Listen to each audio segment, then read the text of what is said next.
When you're buying as many small businesses as we are, we constantly find ourselves having to bring deals back to life. Here's how we saved 2 major deals in the last 2 weeks. One of our lenders has a saying. He always says that every deal dies 8 times before it finally reaches the finish line. And we find that that's true. And with all the deals that we're doing, I feel like we're putting out some type of fire every day. But we had 2 particularly bad fires that there was a certain point that we thought that like even I couldn't put out. And both of these deals involved relocating a partner. So these are deals that really have to get done. So one involves the client moving from one side of the country to the other. They've already moved, they're in their new house, they're ready to go. But at the last minute, we got some financials from the company that showed a year-over-year drop-off in revenue. Now this year-over-year drop-off kind of came from the timing of the cash flows. So in prior years, they would typically realize some of their revenue in January rather than December to reduce their taxes.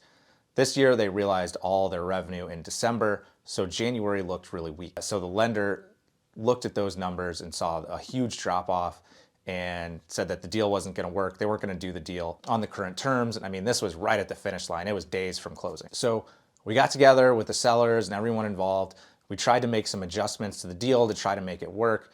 We tried to move some money from the loan to the seller's note in hopes that that could make the deal fly without reducing the price to the seller so they still could get their full amount. And the seller's attorney just came in and he just shut everything down. He said that there isn't going to be any more contact between us and the sellers and that all communications are going to go through the 2 attorneys. So that really put us in a stalemate because one, I don't think their lawyer really understands these types of deals. There are lots of things he's done along the way that shows that he doesn't really know how to do small business transactions.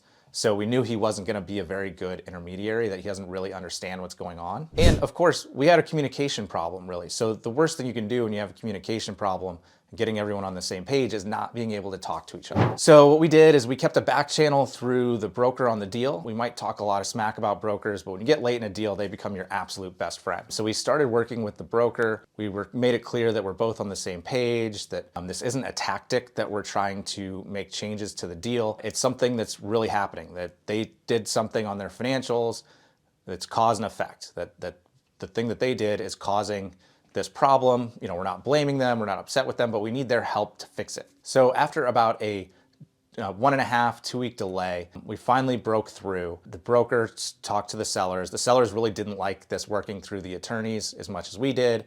They never wanted to do it. Their lawyer forced them to do it. Eventually, obviously everyone goes, the seller's attorney can't tell us who we can and can't talk to. If they want to talk to us and we want to talk to them, he can give his opinion, but that's all it is. It's an opinion. He acted like he had the authority to tell us that we couldn't talk, and he really doesn't have that authority. So once we were able to talk directly to the seller, we got some more information from the bank. We were able to come to an agreement, get the deal done, and fingers crossed, that deal should already be closed in between the time of me filming this and it being posted. Now we had another deal really close to the finish line. We've been working on this for a very long time because we had to wait for the 2023 tax returns to get filed. But then once those tax returns were filed, the seller sent them directly to the bank, so we didn't see them initially.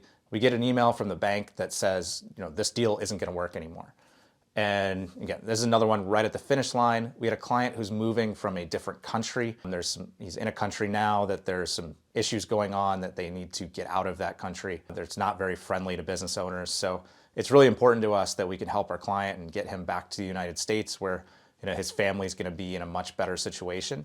So it's another have to get this done deal. Bank sends us an email, says no chance this is getting done. So we get a copy of the tax returns, we start looking through, and we see on the first page, it's about $500,000 light in what we expected in seller discretionary earnings or cash flow. So that's not looking good for the deal. But as you look through the financial statements, this business does accrual accounting for their P&L and cash-based for their taxes. There's some adjustments that get made at Section M1 in the tax returns that relate to that cash versus accrual accounting method. Now, the underwriter at the bank had apparently made a mistake, and they were only using about $850,000 of net cash flow for their debt service calculation, when really, when we went through, it was about 1.6.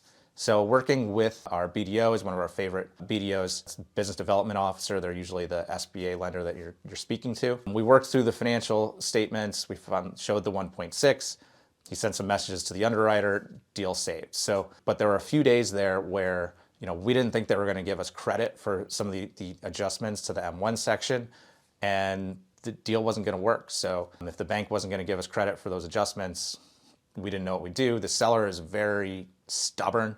If we tried to change the price by a single dollar, I don't think he would have done it. So the lesson is, keep working. You're going to come up with things along the way that make it seem like, oh no, now the deal's off. It's all a game of highs and lows throughout the acquisition. I'd like to say it gets better after you own the business. It doesn't. Owning the business is just a series of high and lows. So in some ways, if you're going to be a business owner, you need to have the ability to just persist and push through these roadblocks. Business ownership's all about just pushing through.